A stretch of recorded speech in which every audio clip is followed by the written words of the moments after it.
अस्सलामुअलैकुम, आप देख रहे हैं समा। मैं हूं फवाद ज़ैदी और मैं हूं सिद्रा मीर। बुलेटिन के आगाज में अहम खबर आपको दे कराची से, जहां डिफेंस बदर कमर्शियल के इलाके में सिलेंडर धमाका हुआ है, जिसके बाद दुकान में आग लग गई है। पुलिस और रेस्क्यू टीम्स जाए वकुआ पर मौजूद हैं। वहां पर क्या सूरत हाल है जान लेते हैं। समग्र नुमाइंदा आमिर मजीद हमारे साथ मौजूद है। आमिर, तफसील से बताइएगा कैसे ये धमाका हुआ है और अभी वहां पर क्या सूरत हाल है, क्या आग को बुझा दिया गया है? जी फवाद, ये डिफेंस बदर कमर्शियल का इलाका है, जहां पर एक दुकान में मुबैना तौर पर एक धमाका हुआ है। धमाके के नतीजे में आग भड़क उठी है। हमारी बात हुई है SSP साउथ जुबैर नजीर से। उनका ये कहना है कि धमाका जो है गैस भरने वाला, जो गुब्बारों में गैस भरने वाला जो सिलेंडर है उसके फटने के बायस हुआ है, जिसके बायस जो है वो आग लगी है। और आग की शिद्दत इतनी ज्यादा है कि उसने करीबी जो दुकानें हैं उसको भी अपनी लपेट में लेना शुरू कर दिया है। बताइए क्या है की वजह से जो करीबी वाक़े जो दुकानें हैं उनको भी नुकसान पहुंचा है। इस वक्त रेस्क्यू टीमें भी जाए वकुआ पर पहुंच चुकी हैं। फायर ब्रिगेड को भी कॉल किया गया है, लेकिन अभी तक जो है वो जो वहाँ के रहायशी वो अपनी मदद आपके तई जो है वो आग बुझाने की कोशिश कर रहे हैं। फायर ब्रिगेड ताहाल वहाँ पर पहुंच नहीं सकी है। आग की शिद्दत जो है वो बढ़ती जा रही है, लेकिन पुलिस और रेस्क्यू का अमला वहाँ पर मौजूद है। बताया यही गया है SSP साउथ की तरफ से कि जो इक़दाम करने चाहिए, जो करीबी दुकानें उनको बचाने के लिए, वो किए जा रहे हैं। और इब्तदाई तौर पर तो यही बताया गया है कि ये गैस भरने वाला धमाका था, ये जो गुब्बारों में गैस भरी जाती है। लेकिन SSP साउथ के मुताबिक हतमी तौर पर अभी कुछ नहीं कहा जा सकता, लेकिन ये दुकान जो है वो खिलौनों की दुकान थी जिसमें ये धमाका हुआ है। जी, बहुत शुक्रिया आमिर, आपसे अपडेट लेते रहेंगे।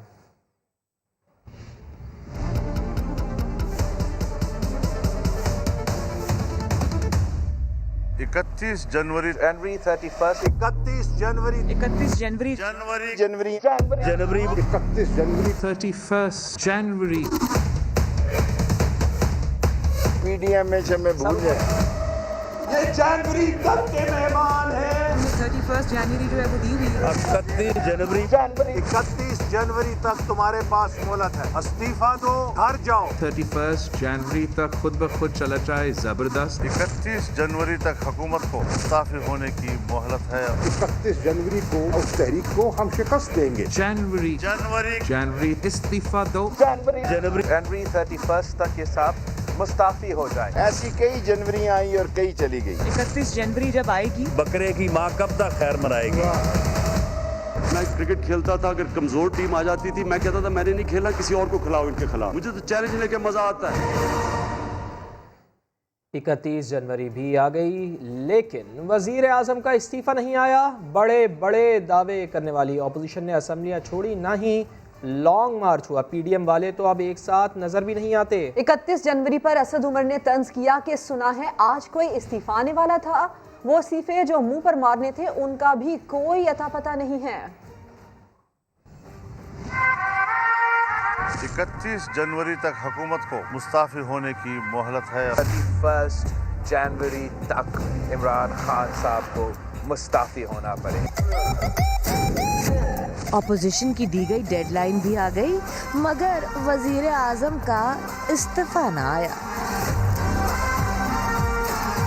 हुकूमत को अल्टीमेटम देने वालों ने दावे बड़े बड़े किए थे। इमरान खान की जाली हुकूमत 24 घंटे की मारने है, 24 घंटे की मारने है, 24 घंटे की मारने है, 24 घंटे की मारने है। फजलुर रहमान ने ऑपोजिशन का ऑर्केस्ट्रा तो बना लिया, मगर सब अपना अपना राग गाते रहे।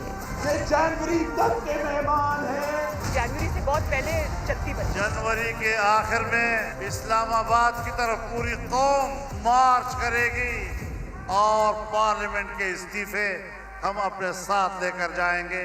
मरियम नवाज इस्तीफे और लॉन्ग मार्च की बातें कर रही थी। साल के खत्म होने से पहले पहले घर वापस जाने वाली है, मगर जिन पे तकिया था वो कुछ और मंसूबे बना रहे थे। तो बुरी तरीका ये है कि हम अदम एतमाद लेकर आखिर जितना हमारा चाय की दावतों पे इनके पसीना निकलेंगे उतना हमारा 10-10 जलसे से असर नहीं होता। फिर उसके बाद तो जैसे चरागों में रोशनी न रही। कब ये हुकूमत कर जाएगी, ये बातें बाद में करेंगे। ऑपोजिशन के इंतशार पर वफाकी वजीर असद उमर ने तंज किया। ट्विटर पर लिखा, सुना था आज कोई इस्तीफा आने वाला है। चलो, जो हमसे मांगे थे और जो कभी नहीं मिलने थे वो छोड़ो, वो जो मुंह पर मारने थे वो कहाँ हैं? कहीं अपने ही मुंह पर तो नहीं मार लिए? पीडीएम में लड़ाई हो गई है। तो अपोजिशन सब्र करे, हालात बेहतर हो रहे हैं। मुमकिन है लॉन्ग मार्च की नौबत ही ना आए। वज़ीर दाखिला शेख रशीद का पीडीएम को मशवरा, कहा मार्च के बाद हालात मजीद बेहतर हो जाएंगे। मौलाना फजलुर रहमान का बयान वाजिबी सा था। कल मौलाना फजलुर रहमान का बयान बड़ा वाजिबी था और उनकी बातों में बड़ा ठहराव था और बेहतरी की तरफ हालात हैं।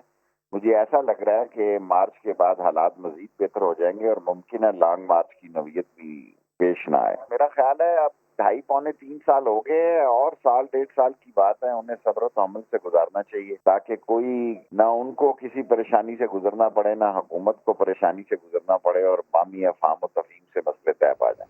वज़ीर दिफा परवेज खटक ने बड़ा दावा कर दिया। कहते हैं इमरान खान आज जो कुछ हैं परवेज खटक की वजह से हैं। मैं चाहूँ तो हुकूमत एक दिन न चले। तकरीर सोशल मीडिया पर वायरल हुई तो वफाकी वजीर की वजाहत भी सामने आ गई। कहने लगे कि मैंने इमरान खान से मुखलिस होने की बात की थी।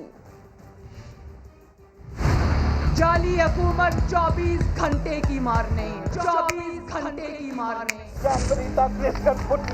को घर भेजेंगे। दिसंबर 24 घंटे में तुम्हें शिकस्त हो जाएगी। हुकूमत गिराने की बातें हिज़्ब इख्तिलाफ तो करती रहती है, लेकिन इस बार वजीर दिफा ने अपने ही नशेमन पर बिजलियां गिरा दी। पाकिस्तान से मुकाबला को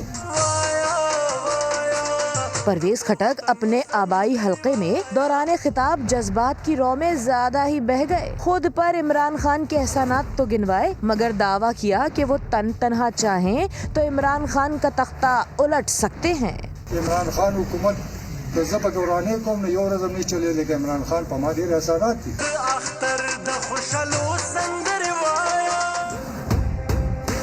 बात यहीं खत्म नहीं हुई। परवेज खटक की मैं की रट तवील होती गई।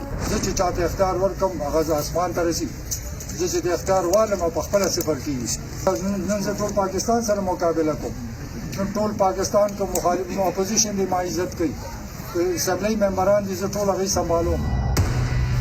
मामला मीडिया पर उठा तो परवेज खटक ने ट्विटर पर वजाहत कर दी। लिखा, गांव के लोगों के सामने तकरीर में कहा कि मैं इमरान खान के एहसानात का मखरूज और उनसे मुखलिस हूं और हलके में कामयाबी तहरीक इंसाफ के सरबरा की हिमायत से ही मुमकिन हुई। वफाकी वज़ीर फवाद चौधरी वज़ीर दिफा के दिफा में सामने आ गए। बोले पश्तो से तर्जुमे में गलती हुई है। परवेज़ खटक तो असल में ये कह रहे थे कि इमरान खान के उन पर बड़े एहसानात हैं, जिसका इजहार उन्होंने बाद में उर्दू अंग्रेज़ी ट्वीट्स में कर दिया है। मैं लैंग्वेज में बात कर रहे हूँ तो कई दफ़ा उसका जो उर्दू तर्जमा है वो उसके सही माने जो है वो कन्वे नहीं करता। यहाँ पे भी यही हुआ है। परवेज खटक साहब ने उसके बाद जो ट्वीट्स किए हैं, उसके बाद उन्होंने जो अपना अंग्रेजी में उर्दू में जो कहना चाह रहे थे उन्होंने बयान कर दिया है। उन्होंने कहा कि इमरान खान जो हैं उनके ऊपर बड़े एहसानात हैं और वो उनकी वजह से हैं और पीटीआई के में जो उनका जो कुछ भी है वो भी इमरान खान की वजह से है। उन्होंने अपना पूरा जो नुक्ता नज़र है वो बाद में उन्होंने उसको बयान किया है। उनका कहने का मतलब यह है कि जो सियासत है पीटीआई के अंदर, जो अपोजिशन के साथ डायलॉग है या अपोजिशन के साथ गुफ्तगू है, वो भी वही कर रहे हैं। तो ये बात उनकी बिल्कुल सही है। और अब जिक्र पंजाब को काबिज़ीन से पाक करने के मिशन के हवाले से, जिसके तहत शहर शहर कार्रवाइयाँ जारी हैं। सियालकोट में नून लीग के साबिक मेयर की मिल्कियत सोसाइटी में गलत जगह बनाई गई बिल्डिंग गिरा दी गई। नून लीग कहती है ऑपरेशन सियासी वाबस्तगी की बुनियाद पर किया जा रहा है। सियालकोट की निजी हाउसिंग सोसाइटी में इंतजामिया का मुबैना तजावुजात के खिलाफ ऑपरेशन। सोसाइटी में पार्क और कब्रिस्तान की जमीन पर गैर कानूनी तामीरात को गिरा दिया गया।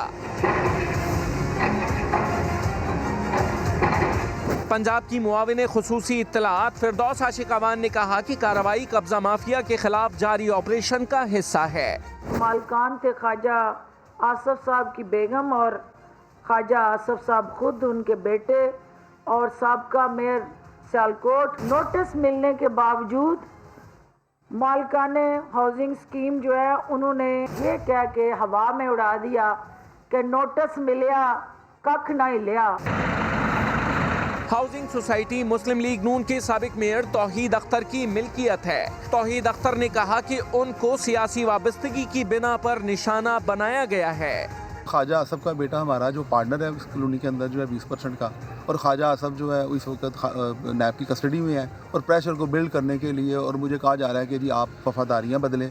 नून लीगी हलकों की जानिब से खोखर पैलेस के बाद सियालकोट में तजावुजात के खिलाफ ऑपरेशन को सियासी इंतकाम करार दिया गया है। लीगी रहनुमा साद रफीक तब्दीली सरकार पर बरस पड़े, इल्जाम लगाया कि पूरे पंजाब में सिक्का शाही चल रहा है। हुकूमती रहनुमा करप्शन का जो चूरन बेच रहे हैं वो कोई नहीं खरीदेगा। दावा किया कि कब्जा ग्रुपों की फहरिस्त में मुस्लिम लीगी रहनुमाओं के नाम चुन चुन कर डाले गए। इंतकामी कार्रवाइयों के बावजूद एक बंदा नहीं तोड़ा जा सका। ये सिक्काशाही पूरे पंजाब में जारी है। तो हुकूमती भोंपू मुसलसल करप्शन की पुड़िया बेचने की कोशिश कर रहे हैं। वो पुड़िया जिसका चूरन अब कोई नहीं खरीदता। मुल्क इनसे चल नहीं रहा, अदारे इन्होंने बर्बाद कर दिए। गलियों बाज़ारों में देहातों में लोग इनको बददुआएं दे रहे हैं। नो गवर्नेंस, इसका बोझ ये चाहते हैं किसी तरह अपोजिशन में मुंतकिल हो। जो डिप्टी कमिश्नर या मुख्तलिफ महकमों के अफसरान जो मुलव्वस हैं इस धौंस और धांधली की कैंपेन में, वो भी हमारे रडार पर है। आप एक एक फर्द को टारगेट करते हैं। कब्जा ग्रुपों में आपने मुस्लिम लीग नून के नाम चुन चुन के डाल दिए। आप अपना हिसाब देने की तैयारी कीजिए। एक आदमी तो आप तोड़ नहीं सके अल्हम्दुलिल्लाह हमारा। जिस ट्रांसपेरेंसी इंटरनेशनल का हवाला देते आप बरसों तक नहीं थकते थे, उसने तो आपकी हुकूमत का मुंह काला कर दिया। आपको रात को पीडीएम और पीएमएलएन ख्वाब में आती है। ये दौर ज़्यादा देर चलेगा नहीं। जब कोई हुकूमत या कोई हाकिम जुल्म की इंतहा करता है तो इसका मतलब है कि ये चिराग की लौ है जो बुझने से पहले अब ये भिड़क रही है। मुशीर बराए एहतसाब शहजाद अकबर करप्शन के 36 किरदारों की कहानी सामने ले आए। प्रेस कॉन्फ्रेंस में बोले, पिछले 2.5 साल में पंजाब में 210 अरब रुपए की ज़मीन से कब्ज़ा ख़त्म कराया गया। सरकारी और निजी इमलाक पर कब्ज़ों में लीगी सियासतदान मुलव्वस हैं। नवाज शरीफ ने जिस छांगा मांगा सियासत का आगाज़ किया था उसका खात्मा हो चुका है। मियाँ साहब की जो सियासत है उसके 2 जुज़, छांगा मांगा की सियासत का आगाज़ किया। तो ये जो पैसे की छांगा मांगा की सियासत थी और ये कब्ज़े की और लूट घसूट की सियासत थी, इसका वक्त ख़त्म हो चुका है।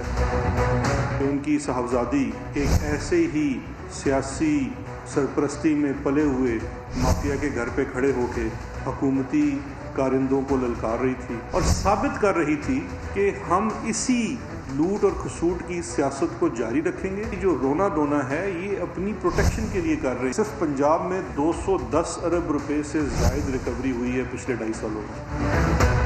36 पॉलिटिशियन हैं, सबका ताल्लुक पीएमएलएन से है। ये सिर्फ 36 लोगों का डेटा है जिनसे तकरीबन 24 अरब रुपए की रिकवरी हुई है और 8085 एकड़ ज़मीन है।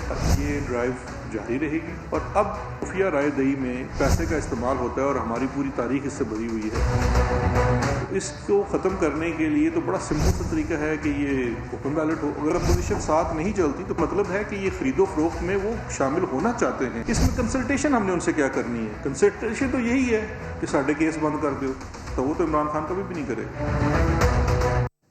और अब जिक्र करेंगे आने वाले कल का। लंबी छुट्टियों के मज़े ख़त्म, अब होगी जमकर पढ़ाई। मुल्क भर में कल से तालीमी इदारे खुल जाएंगे। मुख्तलिफ शहरों में बच्चे छुट्टी का आखिरी दिन एंजॉय करने तफरीगाहों में पहुंच गए। मौज मस्तियों का वक्त खत्म, कल से है स्कूल जाना। वही बच्चा तो है आगे बढ़ता, मगर बच्चों का दिल कहाँ भरता है। छुट्टी के आखिरी दिन भी तफरीगाहों में पहुंच गए। लाहौर के रेस कोर्स पार्क में खूब हल्ला गुल्ला किया। कोई जंपिंग कैसल में कूदा तो किसी ने बैटरी वाली कार चलाई।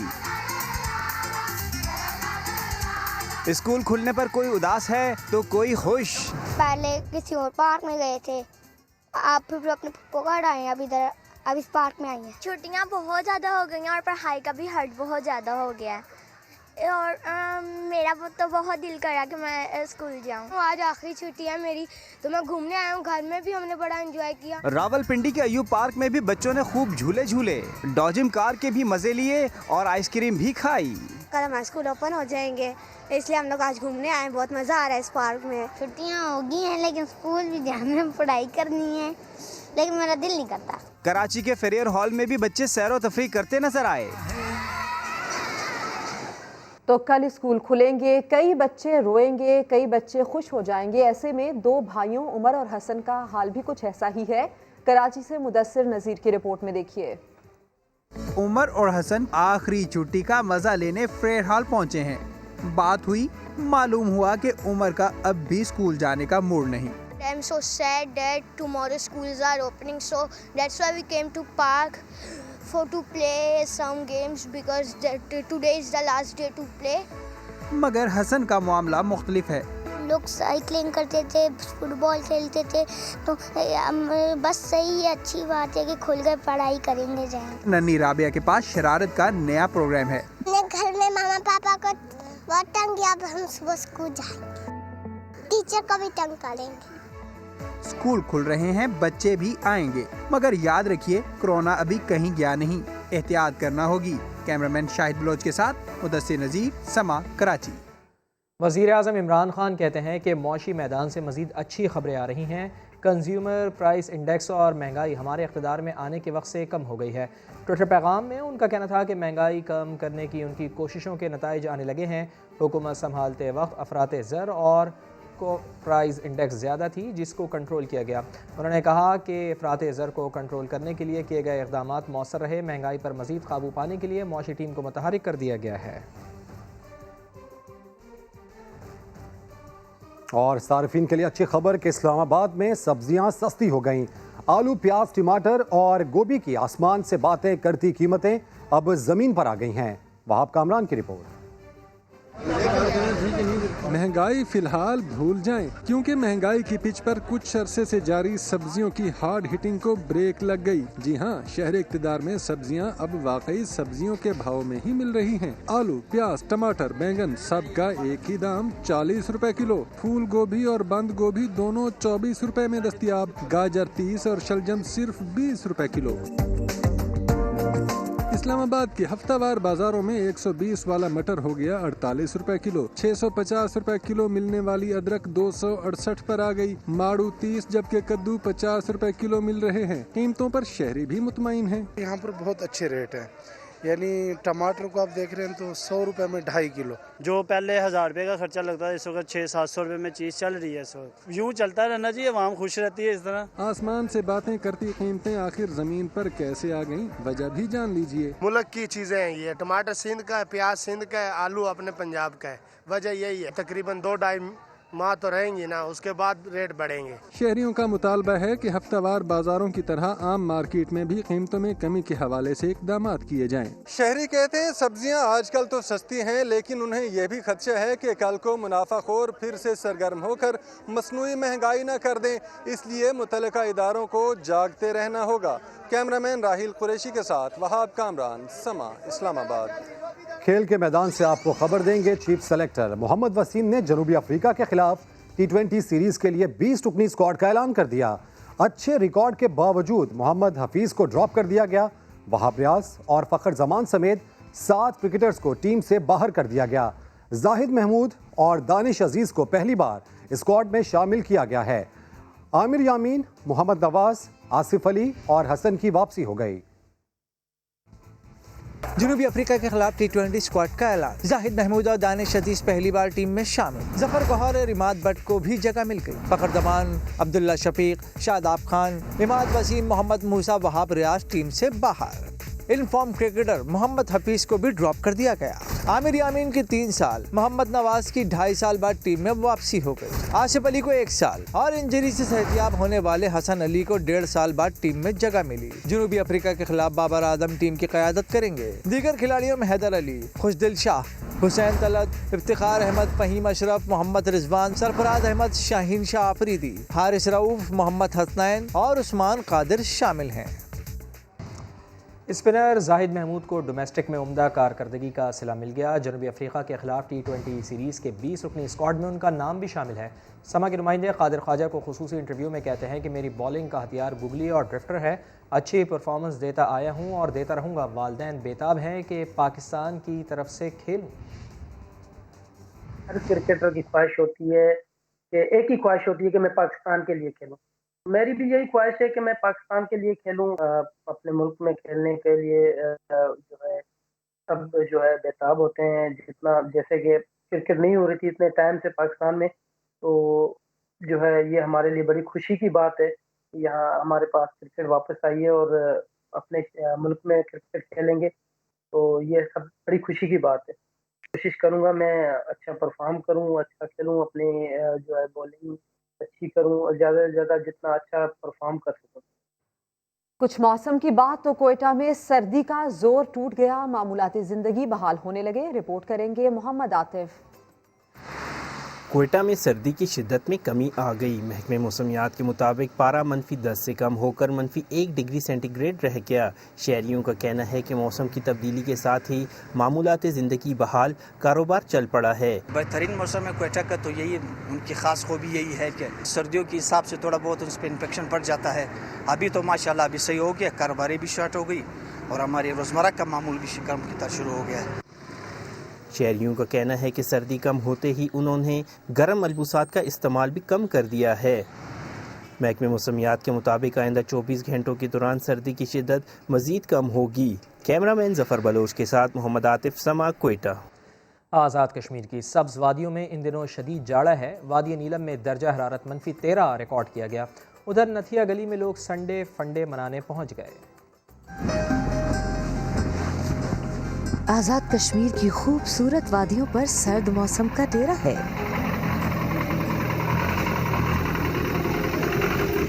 वादी नीलम समेत कई इलाकों में सुई -, से बहुत नीचे जा चुकी है। -13 तक रिकॉर्ड किया गया है। लोगों का घरों से निकलना दुश्वार हो गया है। दूसरी जानिब लोग संडे फंडे मनाने नथिया गली पहुंच गए। फजा में तैरते बादल, ओट से झांकता सूरज, सर्दी की धूप जी को भा रही है। इस मंजर में मलाज के रहने वाले शाहनवाज की बांसुरी लम्हात यादगार बना रही है। हम लोग लाहौर से आए हुए हैं, कुछ दिन हमने मरी में स्टे किया, आज हम यहाँ पे आए हुए हैं। कल से वैसी रूटीन दोबारा बैक टू रूटीन है और यहाँ पे बहुत अच्छा मौसम भी बहुत खुशगवार है, माहौल भी बहुत खुशगवार है। बांसुरी बज रही है, पूरा माहौल बना हुआ है, जश्न का समा है, मज़ा आ रहा है।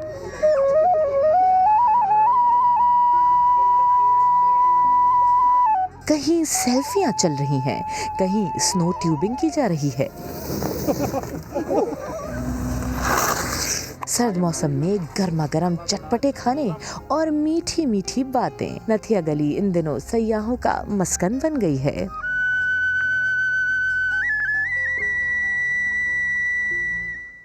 और दूसरी जानिब चतराल की खूबसूरत वादी और सयाहती मकाम मडकलश में स्नो स्पोर्ट्स फेस्टिवल इस वक्त जारी है। मुल्की और गैर मुल्की खिलाड़ी जीत के लिए खूब दाव पेच लड़ा रहे हैं।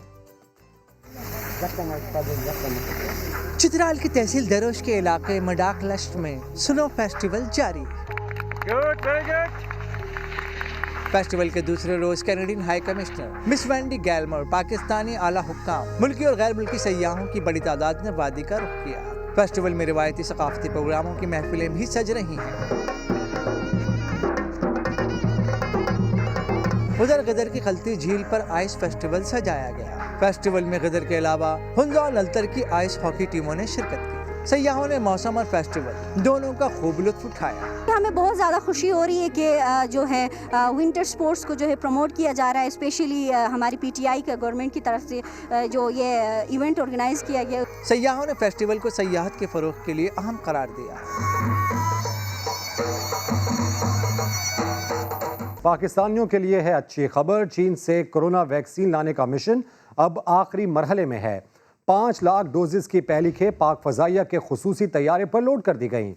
सरबरा NCOC असद उमर कहते हैं वैक्सीन की तकसीम और वैक्सीनेशन के हवाले से पहले ही मरबूत और जामे हिकमत अमली मुरतब कर चुके हैं। पाकिस्तानियों को कोरोना से बचाने के लिए हुकूमती कोशिशें रंग ले आएं। पाक फिजाइया का खसूसी तैयारा इंसदाद कोरोना वैक्सीन की पहली खेप लाने के लिए चीन रवाना। NCOC के मुताबिक चीन से लाई जाने वाली वैक्सीन इस्लामाबाद में जखीरा करने के इंतजामात के साथ सूबों को फराहमी के लिए डेस्क भी कायम। वफाकी वजीर असद उमर कहते हैं कोवैक्स ने जून तक वैक्सीन की 1,70,00,000 डोजेज देने की यकीन दहानी करा दी। ट्वीट में बताया कि वैक्सीन की 60 लाख डोजेज तो मार्च में ही दस्तयाब हो जाएंगी। 4.5 करोड़ डोजेज जो है वो आनी है कोवैक्स से। उसके अलावा चाइनीज कंपनी से भी ले रहे हैं। जितने भी पाकिस्तानी हैं 18 साल से ज्यादा उम्र के लोगों को लगाई जाएगी, उनके सबके लिए इंतजाम किया जाएगा। मुआवन खसूसी सेहत डॉक्टर फैसल सुल्तान का कहना है कि वैक्सीनेशन मुहिम अगले हफ्ते से शुरू होगी। कोरोना से जंग लड़ने वाले फ्रंट लाइन वर्कर्स पहली तरजीह होंगे। लाहौर के साथ साथ पंजाब में अमन अमान की बिगड़ती हुई सूरत हाल पर अरकान पंजाब असम्बली ने तशवीश का इजहार किया। अब्बास नकवी की रिपोर्ट। आगे जनाब क्लाशकों से लेके 12 और 13 की रात हमारे घर और डेरे में जनाब उन्होंने हमें बांध के हमें लूटा। तहरीक इंसाफ के MPA अहमद शाह खग्गा ने चंद रोज कबल ऐवान में अपने घर डाके का जिक्र किया था। नून लीग की रबिया भट्ट भी चोरी पर पुलिस के खिलाफ फट पड़ी थी। अपोजिशन अरकान सूबाई असम्बली अमन अमान की सूरत हाल पर नाला नजर आते हैं। आप जो मुतलका हमारे RPOs हैं, CPOs हैं, उनको 2-2, 4-4 माह बाद आप चेंज करेंगे, सियासी भर्तियां करेंगे, उसके अलावा सियासी जो ट्रांसफर पोस्टिंग है वो करेंगे, तो वो कैसे लॉ एंड ऑर्डर को कंट्रोल किया जाता है। 20 क्लाशनकोव वाले हमारी बहनों बेटियों के सामने जाकर उनके घर में डकैती करें और लोगों की जाकर उसको जो 12 बाट्टा है उसको उसके वालदा मोहतरमा के सामने जाके तो उस पर तशद्दुद कर रहे हैं और दीवारें तोड़ रहे हैं। ये हुकूमत होती है। हमारे जो लॉ मिनिस्टर हैं इस पे थोड़ा सा वो तवज्जो दे रहे हैं। बहुत सारे ऐसे लोग हैं जिनके ऊपर करप्शन के चार्जेस हैं, उनकी इंक्वायरीज हुई हैं, काफी कुछ हो रहा है। अरकान पंजाब असम्बली का कहना था कि सूबे में बढ़ते क्राइम पर काबू पाने के लिए पुलिस को ठोस हिकमत अमली बनाना होगी। कैमरामैन अजहर इकबाल के साथ अब्बास नकवी, समा, लाहौर। हुकूमत की अदम तवज्जी या गफलत मुल्क के माया नाज फुटबॉलर भी खतरनाक नशे की लत में मुब्तला होने लगे। फुटबॉलर रियाज और यासिर मसीहा के मुंतजर हैं। इसी पर रिपोर्ट करेंगी समा की नुमाइंदा खुसूसी जमजम सईद।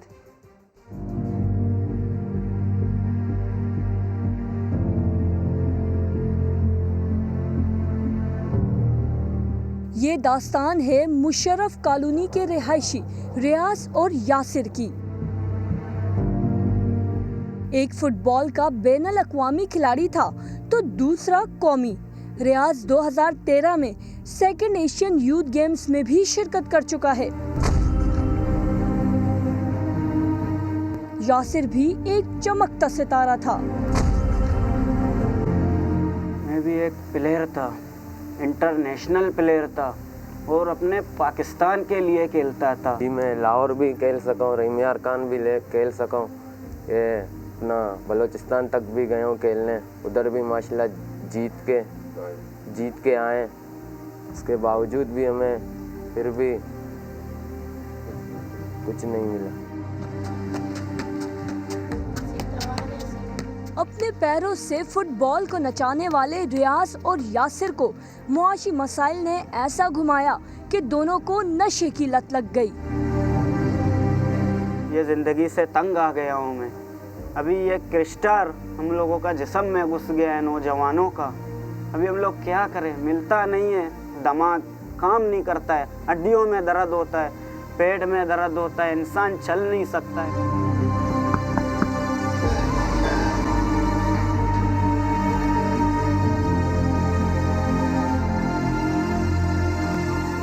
इस वक्त मैं मौजूद हूँ यासिर के घर पर। आज उनकी बहन से बात करेंगे और जानेंगे कि कैसा महसूस होता है जब यासिर नशे की हालत में अपने घर पर कदम रखता है और बहन से खाना मांगता है।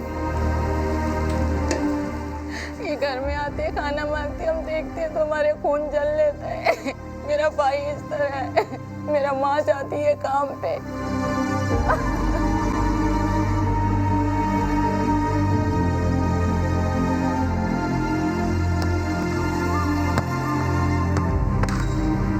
माजी की ये तस्वीर अब घर वालों के लिए एक सुहाना ख्वाब बनकर रह गई। यासिर और रियाज नशे की लत को छोड़कर एक मर्तबा फिर से जिंदगी को भरपूर अंदाज में जीना चाहते हैं। अगर इन्हें ज़रूरत है तो सिर्फ एक ऐसे सहारे की जो इन्हें इस नशे की लत से निकाल कर दोबारा से फुटबॉल की दुनिया में ले आए। कैमरामैन इमरान शाहिद के साथ जमजम सईद, सामा, कराची। शहीद पुलिस एहलकार की बेटी की शादी है, बारात तो धूमधाम से ही निकाली जाएगी। जहलुम में शादी का अहवाल जानते हैं इम्तियाज़ बेग की ज़बानी। ये कोई मामूली बात नहीं, शहीद की बेटी की बारात है। A1 इंतजाम होना चाहिए। जहलम के शहीद कांस्टेबल की बेटी की शादी का मौका आया। DPO शाकिर दावड़ और डिप्टी कमिश्नर ने पुलिस वालों के हमरा प्रोटोकॉल में बारात निकाली।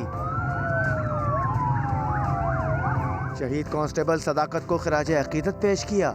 हमें बड़ी खुशी हो रही है इस चीज़ की कि हम उस शादी में ना सिर्फ शरीक हैं एज फैमिली मेंबर, बल्कि हम उसको हर तरीके से फैसिलिटेट भी कर रहे हैं और ओन कर रहे हैं। ये अल्लाह की करम नवाजी है कि उसने हमें इस नेकी काम के लिए चुना और हमें इस काबिल समझा कि हम इस नेक काम में सबसे पहले पायनियर बन सकें। जहलम की इस शादी ने सबक दिया है कि पूरी कौम शहीदों की वारिस होती है और ऐसी कौम को कभी शिकस्त नहीं दी जा सकती। इम्तियाज बेग, समा, जहलम।